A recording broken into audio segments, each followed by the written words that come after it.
vəznin tənzimlənməsində iştirak edir. Bu düzgündür. Mədə-altı vəzn əsas funksiyalarından biridir. İfraz etdiyi fermentlər yağların, züalların, karbohidratların parçalanmasını təmin edir. Bəli, Fidan, indi dedik ki, mədə-altı vəzn fermentləri tripsin, züallara, amilaza, karbohidratlara, lipaza, yağlara, yəni hər üçünə təsir göstərir. Axacaqları, bəli, nazik bağırsağın birinci şöbəsi olan 12 barmaq bağırsağı açılır. Bu da düzgündür. Qarışıq vəzidir, düzgündür. Həm xarici sekresiya, həm daxili sekresiya funksiyası var. Y variantına baxıram. Karbohidrat mübadiləsində yalnız xarici sekresiya vəzisi kimi iştirak edir. Bu niyə yanlışdır?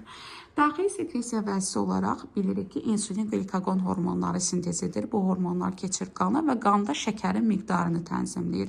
Şəkər nədir? Karbohidrat. Demək ki, karbohidrat mübadiləsini daxili sekresiya vəzisi kimi də tənzimləyir.